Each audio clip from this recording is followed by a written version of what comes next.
बादशाह अकबर एपिसोड 9। बादशाह अकबर कामकाज के अलावा भी कई चीज़ों के बारे में बीरबल से बातचीत किया करते थे। ऐसे ही बैठे बैठे एक दिन बादशाह ने बीरबल से पूछा कि इस दुनिया में सबसे बड़ा हथियार तुम्हारे हिसाब से कौन सा है।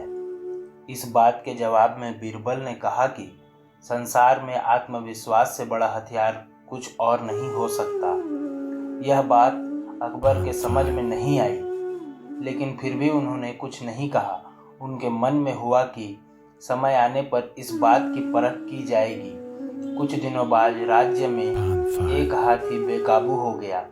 पता करने पर समझ आया कि वो पागल हो गया है। उसे कर्मचारियों ने जंजीर से जकड़ लिया था।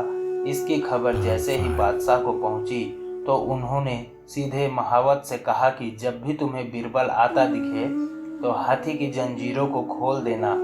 यह सुनकर महावत हैरान हो गया, लेकिन बादशाह का आदेश था, इसलिए सिर झुकाकर चला गया। जब अकबर ने बीरबल को महावत के पास जाने के लिए कहा, महावत ने भी बादशाह के आदेश का पालन करते हुए बीरबल को आते देख हाथी को जंजीरों से मुक्त कर दिया। बीरबल को इस बात की खबर नहीं थी, इसलिए वे आराम से चले जा रहे थे। तभी उनकी नज़र चिंघाड़ते हुए हाथी पर पड़ी। जैसे ही उन्होंने देखा कि हाथी उनकी ही तरफ आ रहा है, वो कुछ समझ नहीं पाए। कुछ ही देर में उनके दिमाग में हुआ कि बादशाह ने मेरी आत्मविश्वास वाली बात को परखने के लिए ही इस हाथी को मेरे पीछे छोड़ने का आदेश दिया होगा। अब बीरबल इधर उधर भागने की सोच रहे थे, लेकिन ऐसा कुछ हो नहीं पाया। सामने से हाथी आ रहा था और अगल बगल में भाग कर जाने की जगह नहीं थी। इतने में हाथी बीरबल के काफ़ी करीब पहुंच गया। तभी बीरबल ने सामने एक कुत्ते को देखा और उसे टांगों से पकड़कर हाथी की तरफ फेंक दिया।